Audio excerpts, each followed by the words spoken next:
Selamat malam dan selamat datang pada video kami. Pada kesempatan kali ini, kami dari kelompok 5, kelas A, Program Studi Agroekoteknologi, Fakultas Pertanian Universitas Brawijaya dengan anggota Alia, Antonius, Azizah, Fred, Ligia, dan juga Tia akan mempresentasikan hasil kerja kami mengenai materi Planting and Cropping System atau yang dikenal dengan bahasa Indonesia, penanaman dan pola tanam. Pada materi ini terdapat 5 subbab. Yang pertama ada tanam, yang kedua ada jarak tanam, yang ketiga ada alat tanam, yang keempat ada waktu tanam, dan yang terakhir adalah pola tanam. Pertama kita ke materi yang pertama. Tanam atau kegiatan menanam adalah suatu kegiatan menempatkan bahan tanam berupa benih atau bibit pada suatu media tanam, bisa berupa tanah ataupun bukan tanah, dalam bentuk pola tanam sebagai awal suatu budidaya tanaman. Dalam kegiatan menanam itu sendiri terdapat beberapa syarat. Syarat utamanya sendiri adalah lahan atau media tanam harus dalam keadaan terolah dengan baik. Bagi lahan kering, terbentuk lapisan olah, gembur, dan tidak ada gulma.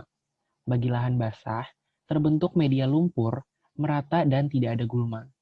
Bagi tanaman pohon, dibuat lubang tanam, dan bagi bahan tanam itu sendiri dapat berupa benih ataupun bibit. Kegiatan menanam yang pertama mempersiapkan lubang tanam bagi tanaman kayu. Yang kedua, ukuran lubang tanah bermacam-macam. Sebagai contoh, ada yang dengan panjang 1 meter, lebar 1 meter, dan juga kedalaman 1 meter, ataupun dengan panjang 0,5 meter, lebar 0,5 meter, dengan kedalaman 0,5 meter.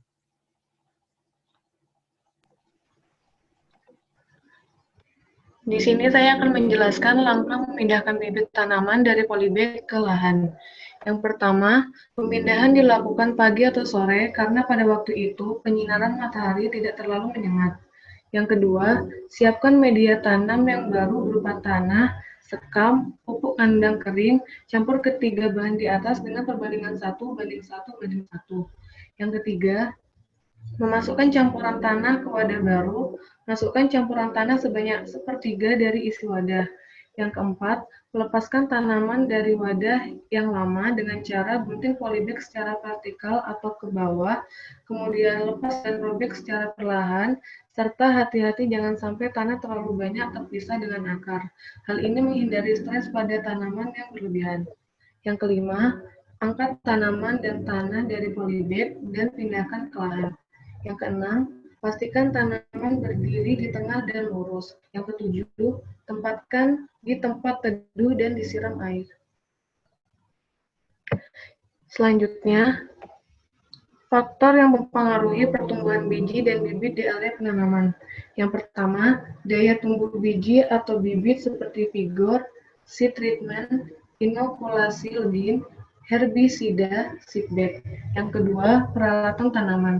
Yang ketiga, kelembapan seperti ketersediaan air, tanah, suhu, intensitas. Yang ketiga, kedalaman tanam seperti lubang tanam. Yang keempat, kekerasan tanah seperti tekstur kelembapan tanah.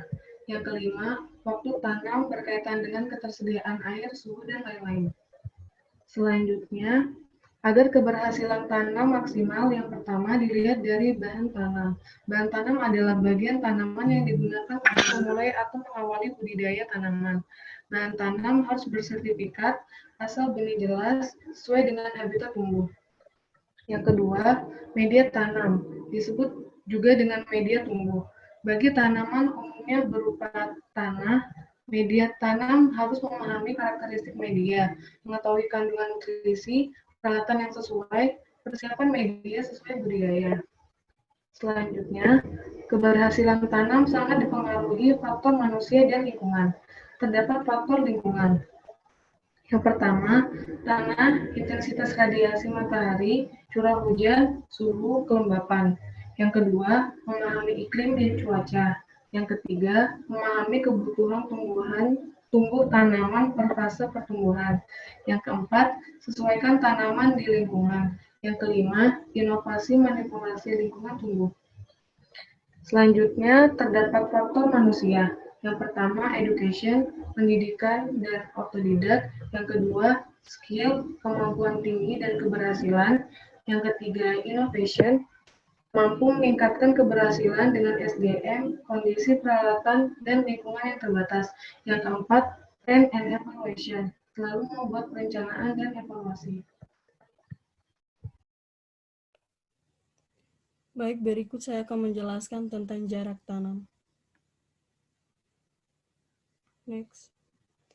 Pada definisi jarak tanam, menurut Probowati, bahwa populasi tanaman atau jarak tanam merupakan salah satu faktor yang dapat mempengaruhi hasil tanaman. Penanaman dengan jarak tanam bertujuan agar populasi tanaman mendapatkan bagian yang sama terhadap unsur hara yang diperlukan dan sinar matahari, serta memudahkan dalam pemeliharaan. Pada jarak tanam tanaman sendiri, pada setiap tanaman berbeda-beda. Contohnya pada tanaman kelapa sawit yang mempunyai jarak tanam 5 kali 5 meter, ubi kayu mempunyai jarak tanam 1 kali 1 meter, jagung mempunyai jarak tanam 70 kali 70 kali 30 cm, dan pada tanaman padi mempunyai jarak tanam 20 kali 20 cm.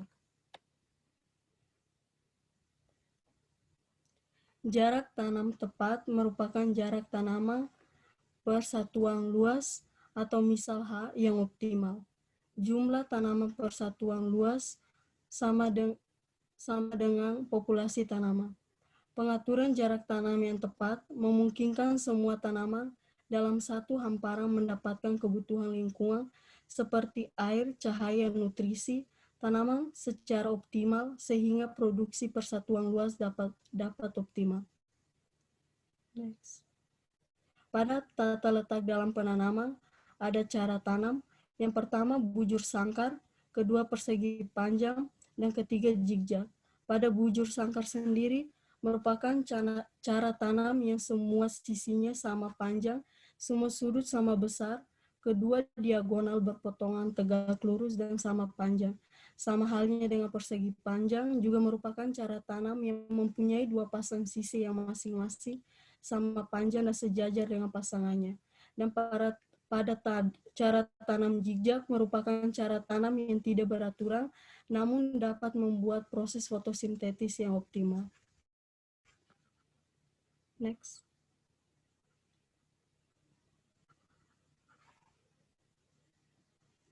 Berikut merupakan contoh pada lahan pertanian.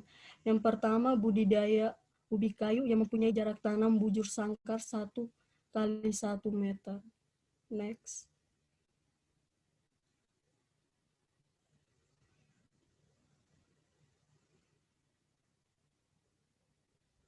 Yang kedua budidaya jagung yang mempunyai jarak tanam persegi panjang 70 kali 30 cm. Next.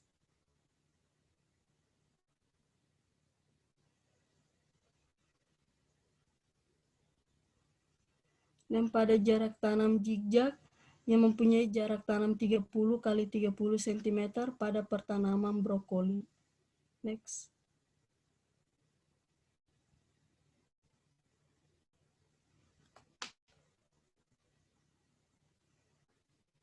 Dan pada jarak tanam jajar legowo pada tanaman padi yang mempunyai jarak tanam 40 kali 20 kali 12,5 cm. Next. Dan pada tanaman sawit sendiri mempunyai jarak tanam 5 kali 5 meter. Terima kasih. Alat tanam.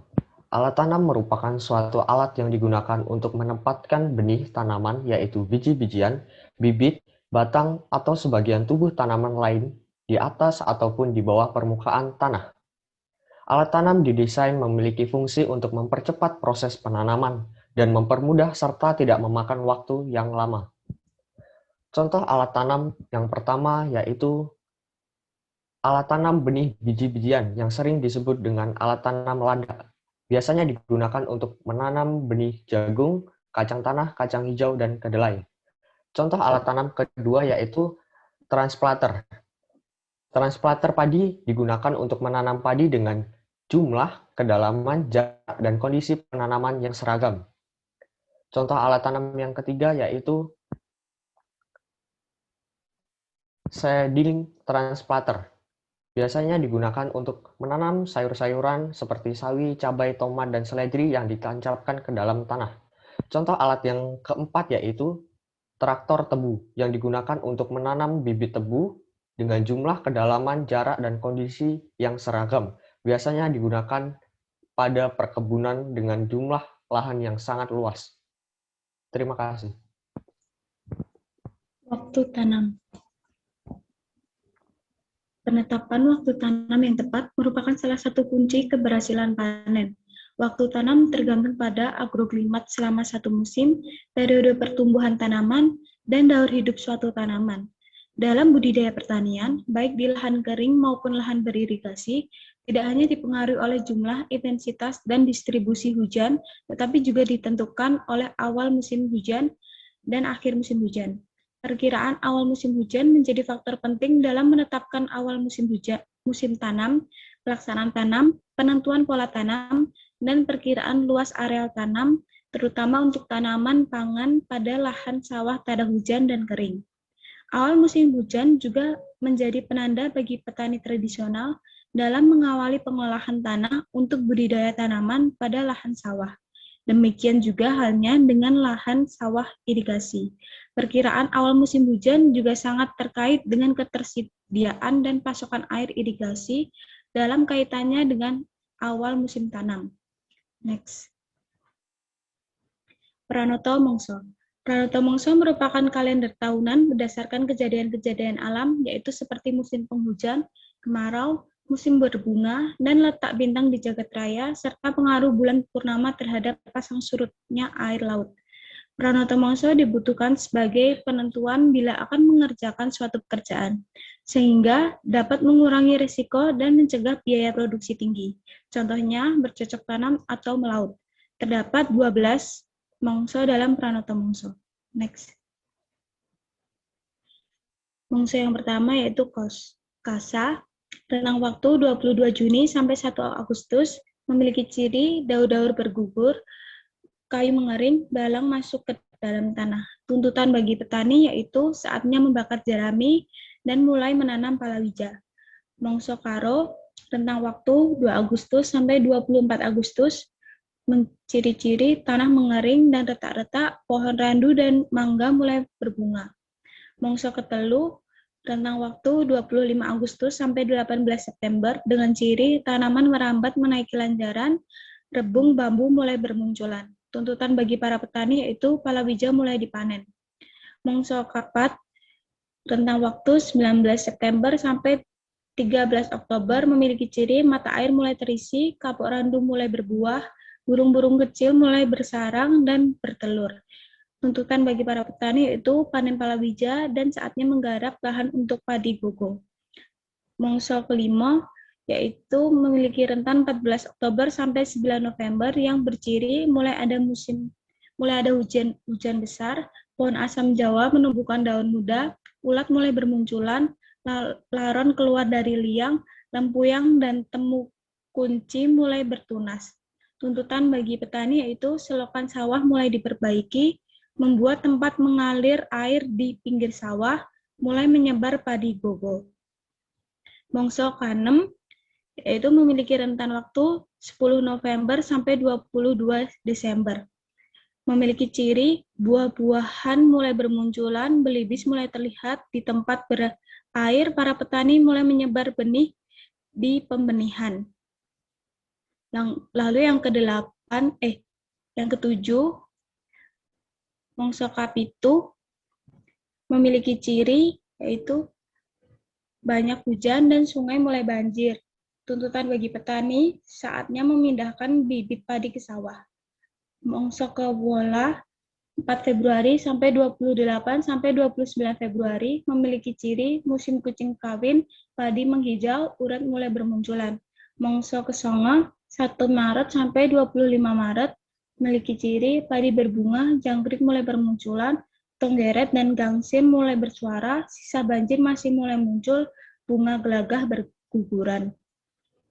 Mongso ke-10, 26 Maret sampai 18 April, memiliki ciri padi mulai menguning, banyak hewan hamil, burung-burung kecil mulai menetas telurnya. Mongso Desto, 19 April sampai 11 Mei, burung-burung mulai memberi makan anaknya, buah kapuk randu mulai merekah. Yang harus dilakukan petani yaitu panen raya genjah, yaitu panen untuk tanaman berumur pendek. Mangsa yang terakhir, sada, 12 Mei sampai 21 Juni, memiliki ciri suhu menurun dan terasa dingin. Yang harus dilakukan petani yaitu saatnya menanam palawija dan menggarap tegalan untuk menanam jagung. Yang berikutnya adalah pola tanam. Pola tanam merupakan suatu usaha penanaman dalam sebidang lahan pertanian dengan mengatur urutan penanaman dan susunan tata letak selama periode tertentu dan pengolahan tanah dan masa lahan tidak ditanami selama periode tertentu. Nah, tipe pola tanam dibedakan menjadi dua, yaitu tipe pola tanam monokultur dan tipe pola tanam tumpang sari atau intercropping. Nah, tipe pola tanam monokultur memiliki beberapa ciri, yaitu yang pertama, sistem menanam satu jenis tanaman saja dalam suatu lahan pada waktu yang sama. Yang kedua, dilakukan pada lahan yang luasnya lebih dari 1 hektar, misalnya pada perkebunan teh, perkebunan sawit, dan lain-lain. Dan juga pada lahan yang relatif luas, misal lahan padi, lahan kedelai, dan lain sebagainya. Yang ketiga yaitu mengoptimalkan populasi tanaman persatuan lahan dengan mengatur jarak tanam yang optimal agar target produksi tercapai. Dan yang keempat, ciri pola tanam monokultur ini yaitu komoditas monokultur sering berorientasi komersial. Salah satu contoh pola tanam monokultur yaitu monokultur tebu, seperti gambar yang tertera. Yang kedua yaitu sistem pola tanam tumpang sari atau intercropping. Sistem tanam tumpang sari ini memiliki beberapa ciri. Yang pertama yaitu sistem tanam campuran. Sistem tanam ini ditanami 2 jenis tanaman atau lebih pada suatu lahan pada waktu yang sama. Yang kedua yaitu pola tanam tumpang sari bertujuan meningkatkan hasil persatuan luas.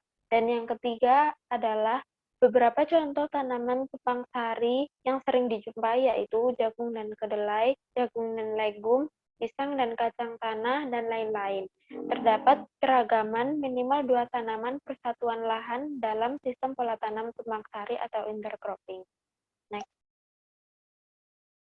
Pola tanam tumpang sari ini juga memanfaatkan lahan di antara tanaman utama agar dapat meningkatkan hasil panen seperti gambar di bawah, yaitu penanaman kacang panjang dan daun bawang.